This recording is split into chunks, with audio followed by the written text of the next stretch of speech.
sekali beli jarum suntik itu bisa sampai 4-5 kali make, dan itu juga tuker-tukeran gitu.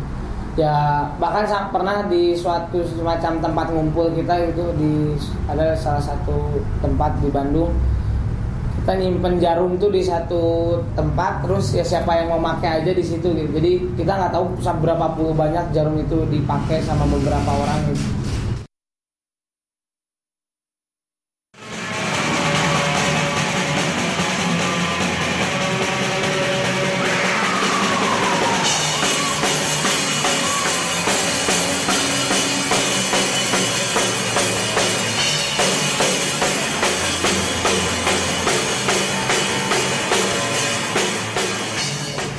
Gue ingat banget bokap gue ngomongin, lu tau Magic Johnson nggak? Tahu. Terus ya lu tahu penyakit dia? Tahu, kata gue. Ya lu juga sama. Aduh, apaan, kata gue. Dulu gue nggak tahu HIV, AIDS katanya AIDS.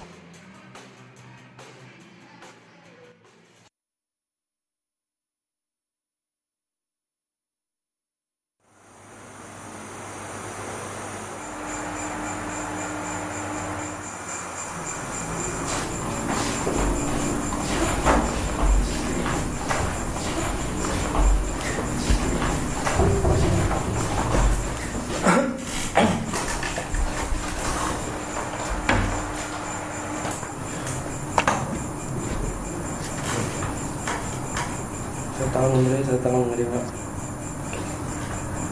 Tuhan, berikanlah aku kedamaian untuk dapat menerima hal-hal yang tidak dapat kami ubah,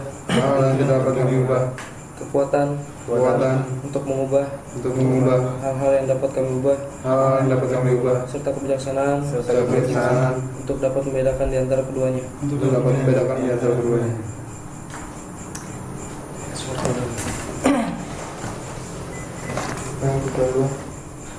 Gue mikirin apa gue sakit sesuatu gitu kan, gue juga nggak ngerti. Tapi kalau gue inget-inget lagi kelakuan gue zaman dulu ya masuk akal juga. Kalau gue sekarang mungkin sering sakit ya, gue sering baca-baca gitu, kayaknya gue pernah lihat gitu artikel tentang HIV/AIDS gitu. Gue kaget aja gitu pas gue baca gitu, ternyata ya selama ini yang gue lakuin benar-benar beresiko aja.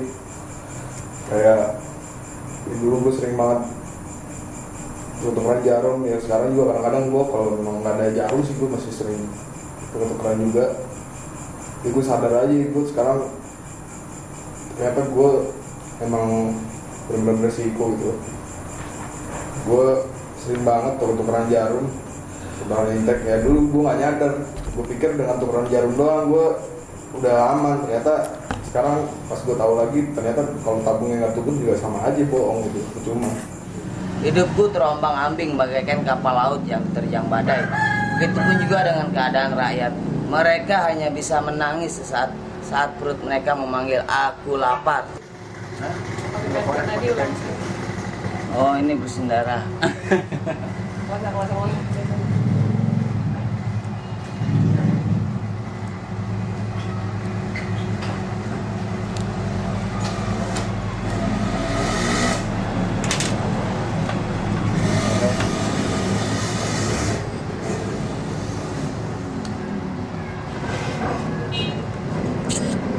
Disuruh minjem. Mengapa itu? Pras? Sen banget. Sudah 3 minggu tuh. Lebih bulan ada. Iya kan? Oh, ya, Kenapa top. emang nih? Kok Jauh. ada ganti? Nggak tahu nih, makanya penyakit banget. Tapi jarum doang yang ganti. Jarum aja masuk ke ini, ke uratnya keras. Top tadi putus keras banget. Emang kenapa nggak ganti sama ininya, sama insulnya? Keras banget tuh. Insulin begitu. Susah digapai. Belinya jalannya jauh, malas. Emang di mana? Lo biasa belinya? Jai, Di itu tempat. juga boleh dipakai. Males ya, jauh ya? Iya. Lagi masih ada ya pakai itu dulu dipikir. Ya kan? Udah patah baru. Udah patah baru udah diganti. Waktu itu patah punya Luis satu ya? Patah itu karetnya udah embung. Kalau udah begitu kan udah parah. Udah berapa lama nih lo bilang? Insul 2 minggu. 2 minggu bulan lebih. 2 minggu. Nyakitnya banyak tuh, gue takut pakai insul lo. Masukin aja jai. Buang aja ya. Buang. Buang, ntar ame gue beli. Sayang. Undangin. Ntar ame gue beli. Tolong dibereskan dulu ya. Nyoi. Baju ini. Baju lu. Wih. Keren. Sit Vicious.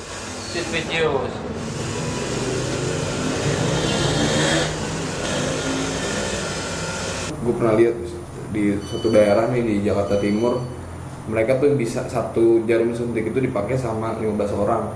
Mereka tuh berderet di pinggir jalan nungguin yang satu make, terus yang satu lagi nunggu, sama begitu sesudahnya dia nungguin lagi, terus dioper lagi yang satunya lagi. Gue pernah ngeliat 15 orang itu berurut gitu nungguin jarum suntik, satu jarum suntik 15 orang, kan gila kan. Terus pas gue tanya mana dong bagi airnya, pas dilihat gila cuy, di airnya tuh cuma ada 2, yang satu buat nyuci, yang satu buat nyeting. Itu kan ya pas kita tahu sekarang ya gila-gilaan gitu kan.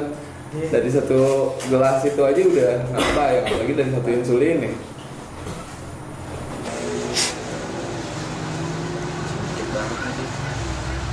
Emang Arul nggak ada? Mau ame Arul, gimana mau piknya? Nah, lu nggak punya Arul lagi.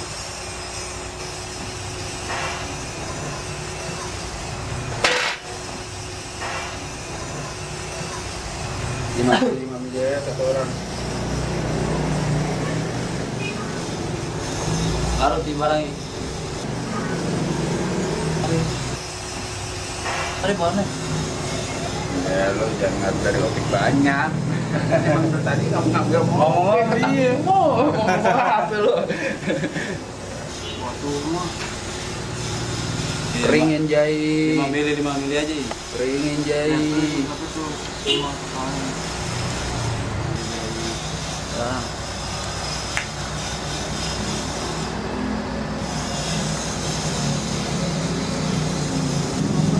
Udah kita masukin aja ke insul masing-masing.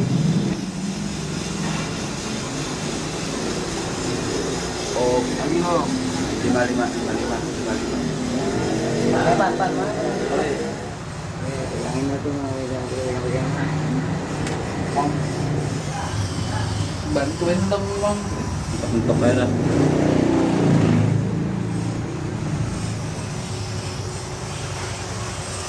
Bawahan dikit ya.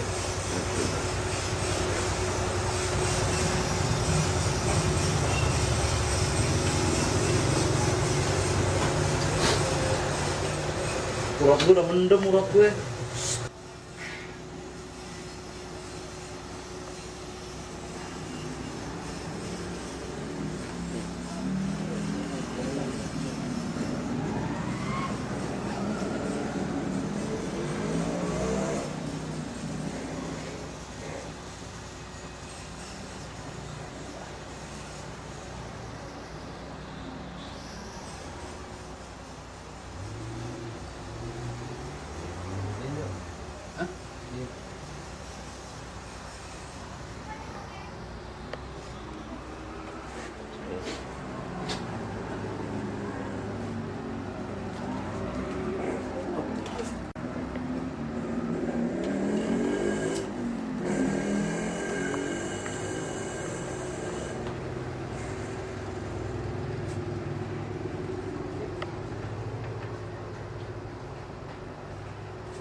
Subur lah.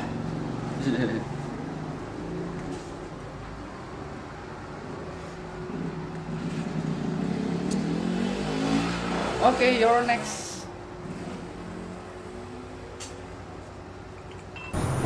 Dan kesian aja gitu kalau yang belum aware kalau yang dikerjain itu bisa ngeluarin tuh dia nggak tahu gitu, kita nggak pernah tahu, masih nggak ngeh.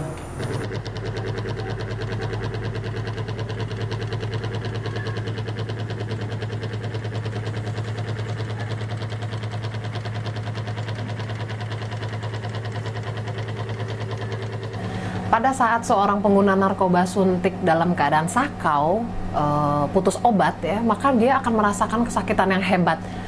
terutama kalau kita bicara narkoba suntik adalah pada pengguna heroin ya atau putau. Kalau dia sakau maka badan sakit semua dan itu membuat dia jadi seperti hilang akal ya, hilang kesadaran untuk mencari putau untuk dimasukkan ke dalam badannya lewat cara suntik yang cepat. Maka biasanya tanpa pikir panjang dia akan cari jarum suntik siapapun supaya putau itu cepat masuk ke dalam badan dan rasa sakit pada badan itu hilang. Nah pada saat itulah tidak ada kesadaran kognitif untuk mencoba berpikir ini jarum suntik ini steril atau tidak ya. Kalau tidak steril saya sterilkan dulu gitu. Atau saya cari jarum baru. Nah itu seringkali tidak ada.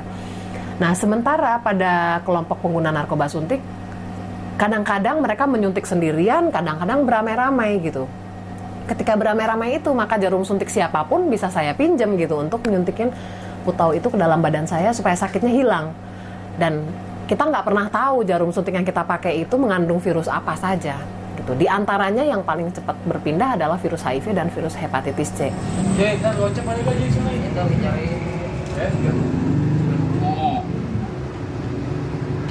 banyak tenang aja. Selain karena rasa sakit yang luar biasa ketika orang sakau, tekanan kelompok pada saat menyuntik itu juga sangat besar, gitu ya. Kalau saya lagi sakau bareng sama teman saya sakau, maka teman yang lain akan bilang, ini pakai aja nih jarum gue. Masa lo nggak percaya sama gue nggak sakit kok. Lihat kan gue masih sehat. Gitu. Atau boro-boro sempat ngobrol, udah nggak sempat ngobrol biasanya, karena sakau itu udah menimbulkan penderitaan yang hebat. Dan teman kita yang sesama pecandu juga tahu rasanya sakau itu bagaimana sehingga cepat dikasih jarum apapun.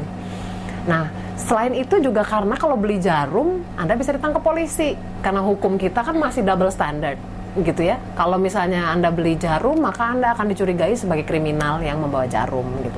Karena sudut pandang hukum di Indonesia masih memandang bahwa pecandu adalah kriminal, bukan korban.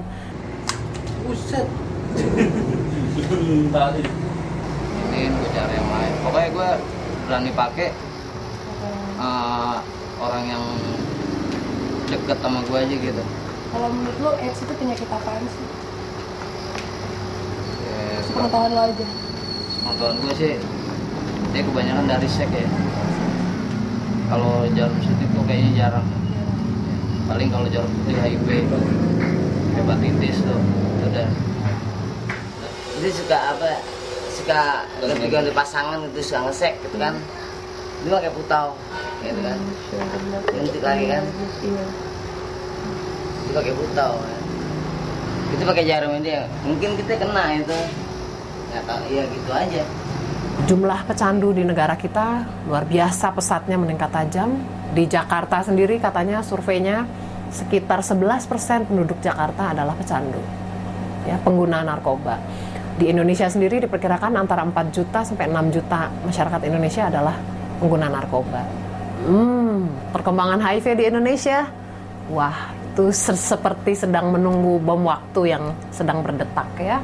Para pakar AIDS di Indonesia, para dokter yang menangani langsung pasien itu melaporkan kayaknya sih di Indonesia itu sekitar 500.000 kasus gitu.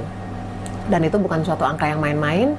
Data tahun 2003 untuk DKI Jakarta yang belum dilaporkan saja itu sekitar 2.100 kasus dari 4 rumah sakit saja di Jakarta. Di rumah sakit yang banyak menangani pasien AIDS, dalam satu hari itu bisa ada 15-20 orang pasien AIDS, pasien HIV baru. Harus diakui dengan besar hati, itu juga akibat dari perdagangan narkoba yang luar biasa di negara kita ini gitu. Dimana lebih dari 80% kasus baru HIV itu berasal dari pecandu narkoba suntik yang menggunakan jarum suntik tidak steril secara bergantian dan juga melakukan hubungan seks tidak aman sekaligus. Jadi dalam kelompok pengguna narkoba suntik biasanya ada 3 epidemi besar yang terjadi berbarengan, yaitu yang pertama pertukaran jarum suntik tidak steril antara sesama pengguna narkoba suntik, yang kedua hubungan seks tidak aman tanpa kondom di antara kelompok pengguna narkoba suntik, dan yang ketiga adalah hubungan seks tidak aman tanpa kondom dari pengguna narkoba suntik pada kelompok masyarakat umum. Oh ya, kalau ada berita yang mengatakan bahwa peningkatan HIV AIDS di Indonesia ini meledak akibat pemakaian jarum suntik narkoba, benar sekali. Karena masa inkubasi HIV menjadi AIDS memang di sekitar antara 5 tahun sampai 7 tahun. Tapi khusus pada pengguna narkoba suntik, karena dia menabung arisan dari banyak sekali pecandu suntik yang lain dengan penyakit yang juga banyak, maka biasanya masa inkubasinya lebih pendek, gitu, yang lebih cepat meledak.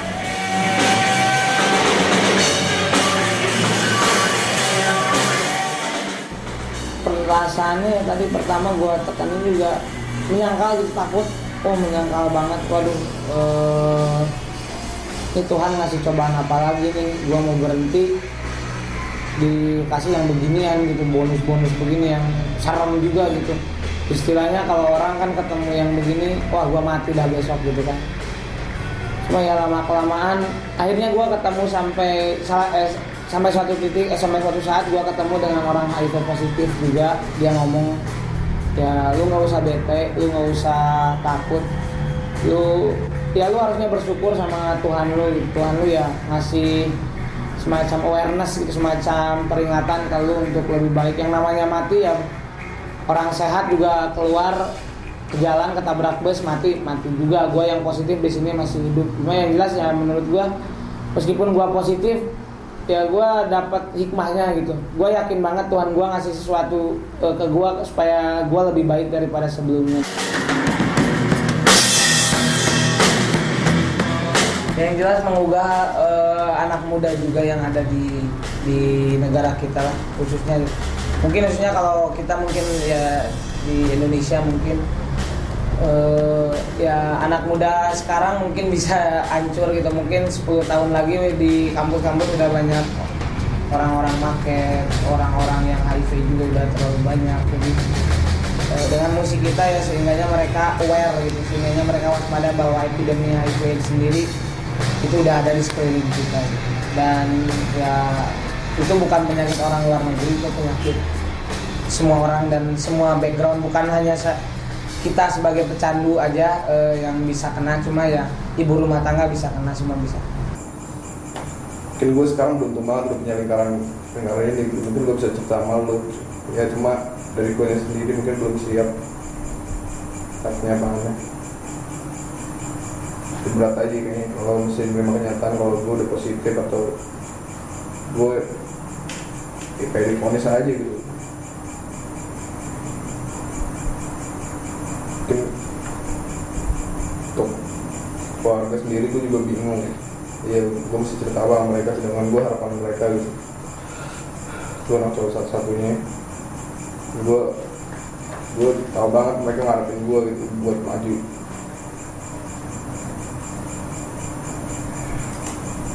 Untuk hubungan ya makin hancur aja lah. Makin gue beberapa bulan terakhir ini gue makin kenceng lagi, gue bingung juga. Gue pikir gue bisa berhenti cepet-cepet, ternyata ya nggak segampang yang gue pikirin gitu. Gue masih punya lingkungan yang sama, gue masih dapetin di lubang yang gampang banget bisa gue dapetin deh barang-barang kayak gue tau gitu. Gue mesti tahu gitu tempat benar-benar gue bisa beli, jadi gue bingung gue mesti ngapain. Kadang-kadang gue mikir kalau gue berdiri aja gitu ya biar semua selesai gitu. Ya tapi kalau gue ingat apa yang mesti gue tinggalin, kayaknya gue juga nggak sih kayak gitu.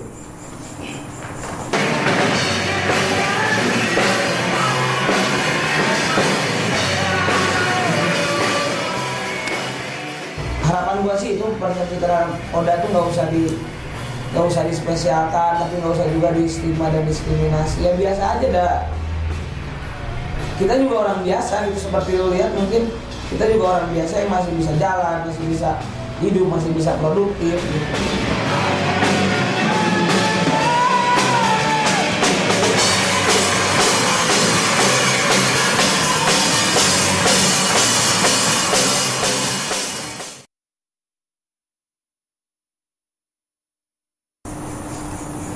Ngasih tahu aja, yakin untuk apa yang kita kerjakan hari ini adalah udah takdir dari yang di atas. Nggak boleh kita seselin, tapi boleh kita jadikan pelajaran. Pelajaran menjalani hidup yang ke depan, dan hidup kita lebih berkualitas. Amin. I think that's for all. Semoga yang ada di dalam lingkaran ini tidak pernah keluar dari lingkarannya.